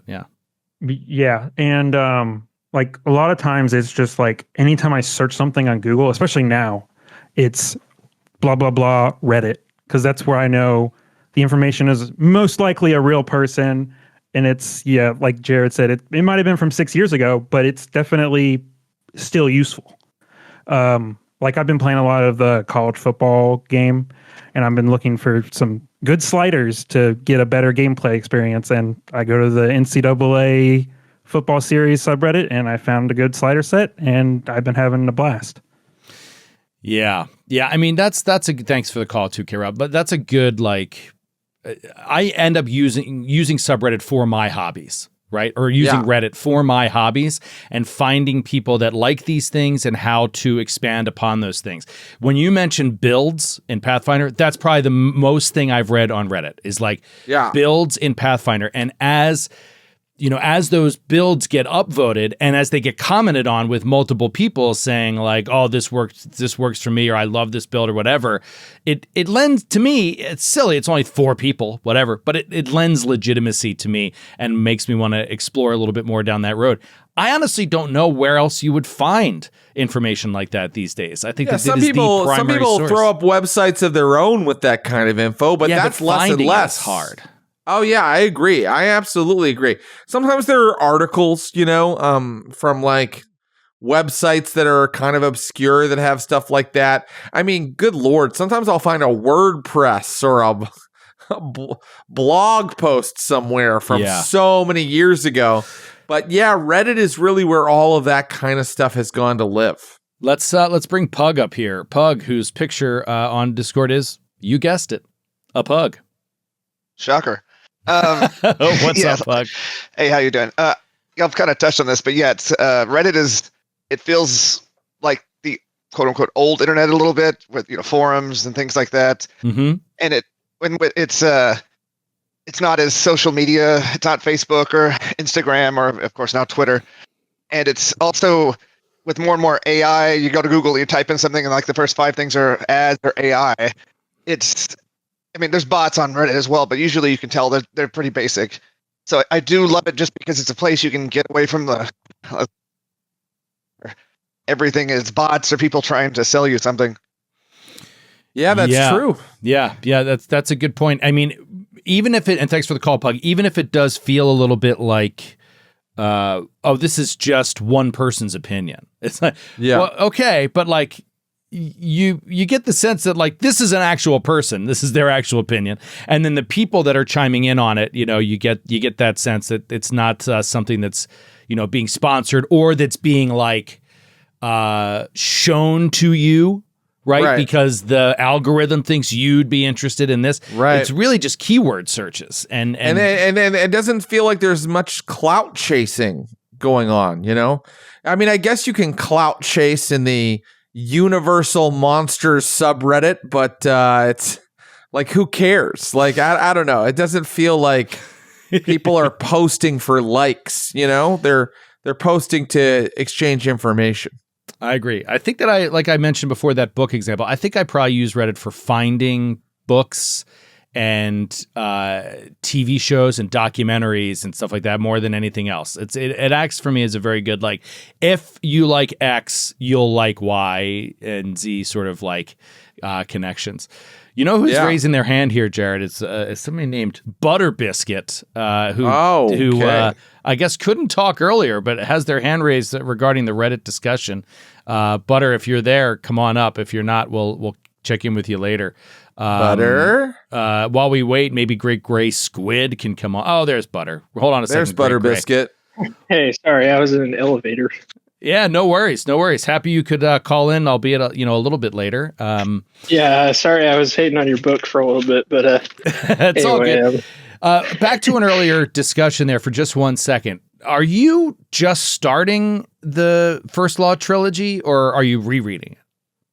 Yeah, so I remembered you guys talking about it a little bit, I think, when we were discussing book club first. Oh, okay, so we did mention this before. Yes, and it just came across as something that I would like, and so I started listening to it maybe a month ago, and I am now on the 3rd book, and I cannot stop. It is excellent. Oh, okay, good to know. So do you utilize Reddit, Butter? Oh, yeah, well, so what... sorry, 1 second. Uh-oh. All right, sorry. I think he's being arrested. Yeah. No, it wasn't my boss. Don't worry. So like Jared was saying, us role-playing game enjoyers have a very niche interest that not very many people are talking about, especially if you're into like small role-playing games. And so it's really hard to find anyone who's like played or has thoughts about smaller role-playing games like that. Mm-hmm. Except anywhere except on r/RPG, where there is always someone who has played it, like you said. Yep. Yeah. And so it's really useful for finding things out like that, like, has anyone played this adventure or this game or whatever. Yeah, good point. Thanks for the call, Butter. It is a great place for those real fringy, like you said, books and TV shows, but it's also like real small RPGs, indie RPGs. There's always somebody on there who has talked about it, who has ideas about how to run it, who has stories about what worked, what didn't, Same thing with like finding if you like X, you'll like Y. Like if I like Blades in the Dark, what else would I like? And you'll hear the names of RPGs. I mean, I'll tell you a subreddit that I love going down the rabbit hole of is Delta Green. Delta Green has great subreddit content. Bet that's great. And it has a great community as well that expands beyond Reddit, but with people writing material all the time and having set piece ideas and having encounter ideas and stuff. Anyway, it's really fun. Great Gray, if you want to unmute yourself and join in, thanks for your patience. Hey, Joe, no problem. Hey. Yeah, so I have been a Reddit user since 2012. Wow. I remember I created my account on Leap Day on February 29th because I thought it would be funny, and it never wound up being funny to anyone but me. But I actually am a moderator of 2 of the Pathfinder subreddits, and let me tell you, there's a lot of stuff y'all don't see about the Pathfinder subreddits because we take care of it. The moderator for a subreddit matters more than just about anything else that I can think of. In communities that do not have a decent moderator community. What kind of stuff are we talking about here, Squid? Yeah. Can you reveal some comments and their usernames? No. What kind of stuff are we talking about? I mean, there's a lot of people who just they're having a bad mental health day, or they are flying off the handle in general, and they go on a rampage. Horrible trolls and people who do not belong to the community but pop in because a keyword pops up in a discussion, and so they're going to go after whoever used that keyword. So, I mean, it really does matter. Moderators who are looking at the community and seeing the activity spike in a place where it wouldn't normally or something like that, and also that the communities can report to the moderators when there's stuff like that happening, because we can't be everywhere all at once, right? So it's a back and forth between a community having moderators that do their job and the community knowing the moderators are there to do the job and so can report troublesome users. So the health of a Reddit really, who the mods are matters hugely. Well, this is fascinating to me. Let me dive a little bit deeper here. So you're in 2 different Pathfinder subreddits. How many moderators do you know of in each one? So the Pathfinder subreddit community is divided in a weird way, right? The original Pathfinder RPG subreddit was created as Pathfinder RPG because the original Pathfinder subreddit was for the Nissan Pathfinder. Then that subreddit, nobody was posting to that, and so the guy who created it was like, "Oh, hey, Pathfinder people, do you want this?" And so the R Pathfinder subreddit became the Pathfinder Society subreddit, which has confused people forever. Wow, that is confusing. I am a moderator of those 2, and the Pathfinder Society one is just me and one other guy. Wow, and it's a very small volume subreddit, right? The Pathfinder RPG subreddit is, I think there are 7 of us, round about that. And we have to be all over the world because people post at all times of day and night. And it's just it's sort of a volunteer job in a lot of ways. You just sort of volunteer and do a little work.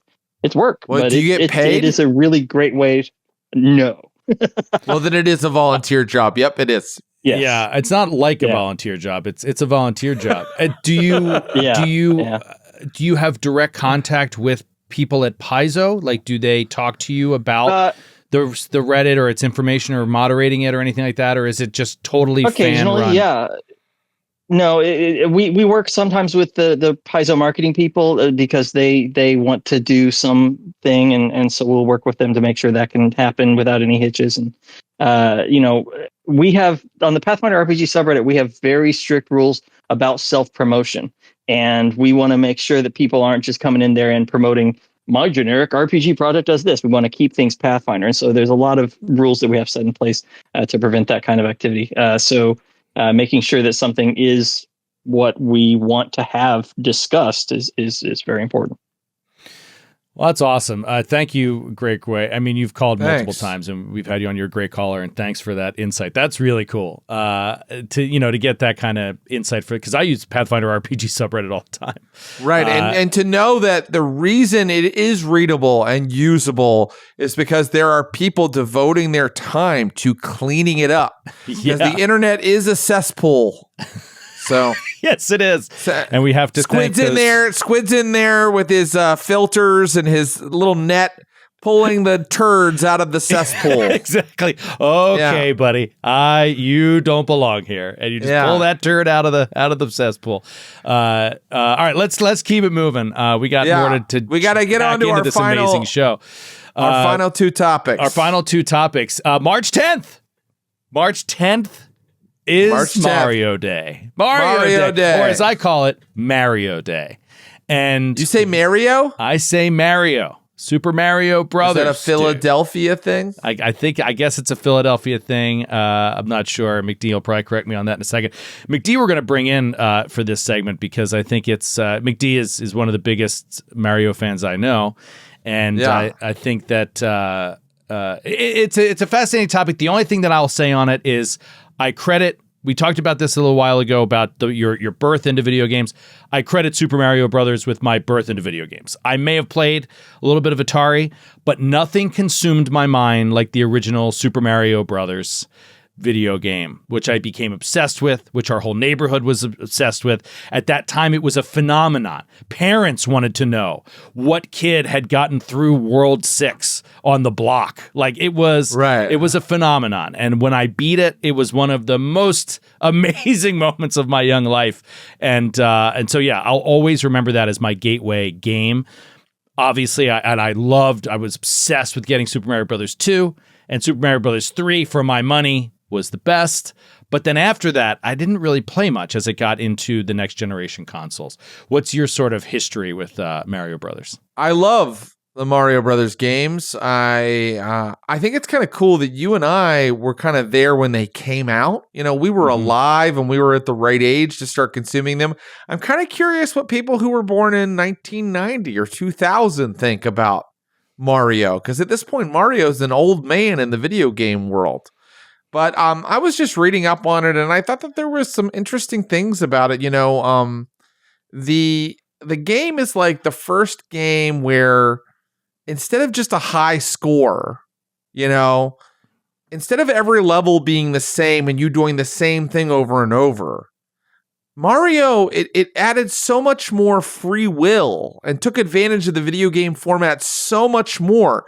You could navigate the levels in different ways. The warp zones just being one example of that, but really like how you chose to, you go over the top, do you go down low, like, and then each level being actually different. You know, when you played Pitfall or Pac-Man, like the differentiation in levels is minimum, if non-existent. Yeah. So it really opened up this whole world where video games can be these fictional lands, you know, that we think of as places like Middle Earth or Arrakis. You know, there's the Mushroom Kingdom. That's a place. You know, I don't think, where is Pac-Man set? In some sort of dark maze that never changes. Pac-Land, McD says. Oh, Pac-Land. Sorry, McD.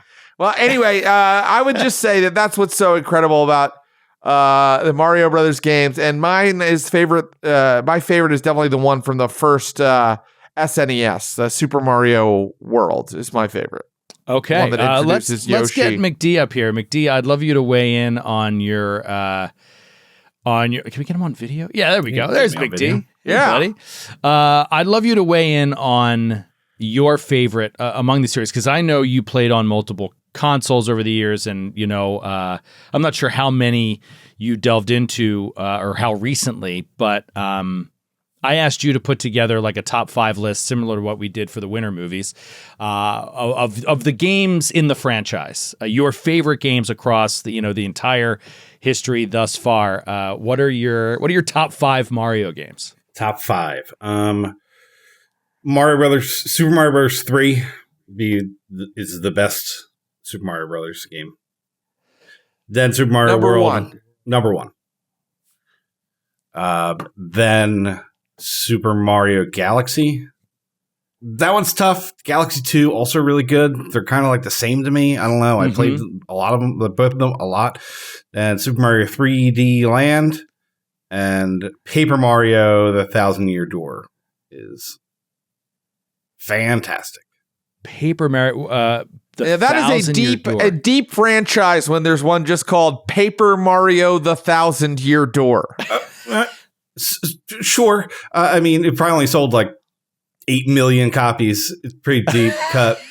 But yeah, it's in the Mario RPG branch of. Do you remember where do you remember where Paper Mario came from? Well, yeah. I mean, so there was Super Mario RPG for the SNES that Square Enix made, right? And that game was fantastic. And then there was Paper Mario for the N64, which was originally titled Super Mario RPG 2. But they but a lot of the mechanics, a lot of the battle mechanics, there was like a timing based mechanic in the battles of Super Mario RPG that carried over into Paper Mario, but it was an entirely new art style, essentially, where everything's made out of paper. It's very cute. Everybody's flat. It's relatively funny. But yeah, Mario Brothers 3, I still remember getting that game. Like, do you remember the huge banners on the sides of like Toys R Us's and Kitty Cities? It was like, Mario is here. And it was just like, we gotta stop the car, right? Get out of the car. Like, we have to go in and get that game right now. Let's go. Yeah. It was in The Wizard. It was in that movie, The Wizard. Oh yeah. Yeah. Yeah. And that one, correct me if I'm wrong, but wasn't that the first one to have the like the mini map where you would move along to kind of choose your world board that you wanted to play, and you could do it in like a sandboxy way. There would be forks in the road. You could choose which board to do. You could finish a world without doing a board in that world. Yeah, right. Yeah. Which I don't think that happened in 2, right? You couldn't like skip. Like you could warp past certain things, but like, yeah, that was interesting. It introduced us to gambling at a very young age. Yeah, it did. It did. Yep. Forgot about that. Flying. That was the first one where you could fly. Yeah. That was incredible. That was really fun. The raccoon tail. It taught us what Tanukis were. We had no idea before. Right. McD, did you ever play? And I want to take a couple callers here real quick, and then we gotta move on to a Beat McD. But McD, did you ever?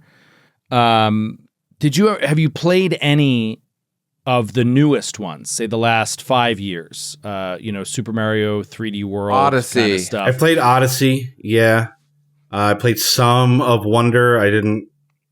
Wonder was fine. Okay. Good, not great. It's great, not amazing. Mario is such a weird bar where it's just like they don't put them out unless they're fucking awesome, and so they're all real good. But it's just like I'm good. I thought Odyssey was terrific. I thought that was a really fun game. I thought the mechanics in it were terrific. I thought Bowser's Fury, which is like a DLC add-on, which is kind of like a sandboxy version of it was like an open world Mario game in a lot of ways. Very interesting. So I've fallen off the side-scrolling Super Mario games. I've been chipping away at a game called Super Mario Brothers Special, which actually I played on Extra Life for a little bit a couple years ago. It was a Mario Brothers game made by Hudson. I don't know if you guys remember Hudson from back in the day. Hudson Soft. They made Adventure Island. No. For the PC, I've heard of it. Yeah, it was made for the PC 8801. It's like a Japanese home PC. And it's horrible. It's like impossible. It doesn't scroll smoothly. It goes screen by screen. So you hit the edge of a screen, then the next, and there could be a Goomba right there. Like as soon as the screen scrolls, it's really something. You get a hammer for some reason. You get Donkey Kong power ups in it. It's a bizarre, great, horrible thing. And I've been playing a lot of that recently, just because Oh, that's funny. Yeah, Sunshine doesn't break your top 5. No. Sunshine. Oh man, I like Sunshine. I mean, I like Sunshine, but like I mean, Mario 64 is not on my list. You know, I put that. Yeah, above no, Sunshine. you make a good point. They're great or they're amazing, and that's sort of the part. Sunshine's Right? really good. Yeah, it was hard to wrap your head around, right? With like just the mechanics of it were a little bit weird, I think, for people, especially at the time, right? Because it wasn't really about running and jumping. It also had those extremely difficult kind of like side warp worlds. Impossible, you know what almost. They were Like, impossibly hard. Yeah, really hard. That was see, but even like Mario. Have you played Mario 3D Land? Either of you guys? It came out. I haven't. Yeah, it came out on 3DS. They released it on Switch. It's terrific, but there's some of that in Mario 3D Land. Those like really short, tight, hard platforming challenges that you'd have to go through. I mean, Mario Galaxy did that too. I think to greater effect. You know, there was just something like a little weird about the way Mario Sunshine controlled.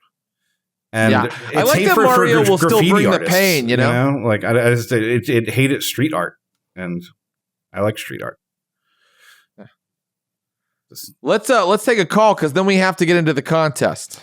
Yeah, I mean, we might have to get into the contest right away here, but let's get right into the contest. It's okay. Let's go into the contest here. I want to take a second. Everybody think about this. We're going to give away a $40 gift card here to the Nintendo eShop. If you can beat McD at Mario Brothers Trivia right now, I encourage you to raise your hand now if you'd like to join in, if you'd like to give it a shot, if you'd like to go head to head. I'm going to kind of look away from my chat list here as it comes up. Then I'm just going to randomly sort of scroll and pick somebody to come up here and face off with McD for the chance to win a Nintendo eShop gift card. We'll go through the rules as people start to try to enter. We are McD's going to remove his headphones and we'll so that he can't hear the questions. And to start off, you will get 1 minute to answer Jared's 5 questions that he has created surrounding Mario. And you will get one chance to answer those questions. There's something I didn't say last time that I'd like to mention this time. You do have the option to pass and return to a question if you'd like. If you need some more time or you want to move on to the next one, you have no idea, maybe you want to come back to it, you can pass. Jared will ask you the next question. Then, Jared, you'll have to remember to go back to that question if there is time. Is it like the SATs then, where you don't get it's not marked against you if you don't answer, but if you do answer, it is marked against you? It's whoever gets the most questions correct is the winner. So I guess it's not marked against you. It doesn't work against you to guess and get it wrong. However, maybe guessing too fast would be, a foolish use of a few seconds. Take a couple seconds and think about it. You can pass if you'd like. In the event of a tie, we'll go to a tiebreaker. But yeah, whoever gets the most right out of 5 wins the contest. So we've got some people lined up here. Let's just do. All right, it's going to be Garbage Boy 44. Are you there? Garbage Boy. Boy 40. Hello, Garbage Boy. How you doing? God. Nervous. I just kind of raised my hands. I thought it would be fun. I barely know anything about Mario, so we're gonna see how this goes. Oh dear! Oh, it's not gonna go well for you then. Oh no! It's not. But it'll be fun. I hope. All right, Garbage Boy. We'll give it a shot. We'll try to make it fun. We'll try to make not knowing things is fun for you. McD, why don't you go ahead and take off those headphones there, buddy, and step aside for a second as we prepare Garbage Boy for these questions. All right. So Garbage Boy, first, before we get into it, why don't you tell us where you're calling from? I'm calling from the sunny state of Iowa in the middle of a blizzard. Wow. Yeah. That's the second one today. State. Yeah. Wow. Yeah. Our second the country Iowan, is getting pounded today, Joe. Yeah, apparently. Just absolutely pounded. All right. Garbage Boy, from the time Jared finishes asking the first question, I will start the timer. You'll have 60 seconds to get as many of these right as you can. We'll see what you can do up against McD. Jared, whenever you're ready, you can read the first question. Question 1. What was Mario's original name before being renamed Mario? Oh, goodness. It has to be Italian, you'd think. The most stereotypical Italian. Like, Pass. I'll pass. I'll come back to that one. Pass. Okay. This The is gonna game be bad. Luigi's Mansion was first released on which Nintendo console? I think it was the GameCube. Correct. In what game can Mario get a boo mushroom that turns him into a ghost, allowing flight and passing through walls?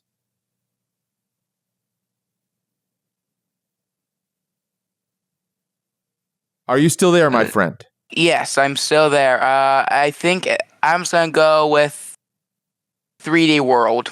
3D World. Yeah. Incorrect. Question 4. In what game did the Koopalings, Bowser's children, first appear? That's Ludwig, Lemmy, Roy, Iggy, Wendy, Morton, and Larry. Which game were they first in? Sorry, Garbage Boy. We are out of time. But you did get one correct. You got one. You did get one correct. We're going to put you back in the audience here. Just sit tight and we'll bring on McD. Come on back in, buddy. Bring it back in from the... Oh, man. Okay, McD. All right, how you got to beat one. Oh, I don't know. Don't tell him what he has to beat, Jared. Come on. No, I want to get beat them all. one, McD. Hey, my goal is 5. I don't like your chances, pal. All right. We'll see. I made we'll these see. real hard. Okay. McD, the timer will start as soon as Jared finishes asking the first question. Whenever you're ready, Jared. Question 1. What was Mario's original name before being renamed Mario? Jumpman. Question 2. The game Luigi's Mansion was first released on which Nintendo console? GameCube. In what game can Mario get a boo mushroom that turns him into a ghost? Mario Galaxy. In what game did the Koopalings, Bowser's children, Ludwig, Lemmy, Roy, Iggy, Wendy, Morton, and Larry first appear? Super Mario Brothers 3. In Super Mario Odyssey, Mario is joined by an ally that takes the place of his hat. What is the hat's name? Oh, jeez. That's a good question. Cappy? Yeah. 5 for 5, ladies and gentlemen. Oof. Oh man. Amazing. God damn, McD. Come on back up here for a second there, Garbage Boy. Hey, you gave it that a was shot. Depressing. You got one. No, Sorry, you got one. You should be proud. I'll tell you what, you got one I wouldn't have gotten, Garbage Boy. That was impressive. I knew the joke. His name's Mario Jumpman Mario. I didn't know that was his actual original name. Yep. Wow. Yeah. Yep. I didn't know that Jumpman the either. Carpenter and Donkey Kong. Yeah, like I said, stereotypical Italian name. Yes, Jumpman. Jumpman. Classic. Well, sorry, Jump Boy or Jump Boy. Sorry, Jump Boy. But you're Jump Boy now. Now you're Jump Boy. Yeah, I've been downgraded. Sorry, Garbage Boy, but thank you for trying. I really appreciate it. Man, I love the Beat McD. It's a good time. It's a good time. Yeah, we're gonna keep doing these. We'll find something McD doesn't know about. I don't know, but yeah, I knew it would be a challenge with Mario, but I didn't know. Honestly, I thought those were great questions. I didn't expect McD to 5 out of 5 them. I think the only one I would have known on that list is Cappy.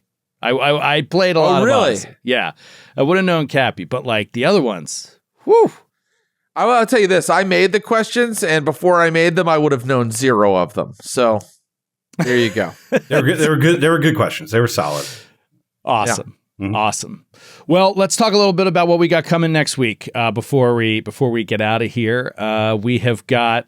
What is it next week? There's so we're sort of gearing up for St. Patty's already. By next week, which is, a fun time for all of us. So definitely, we said we're going to do some, like Leprechaun RPG talk, right?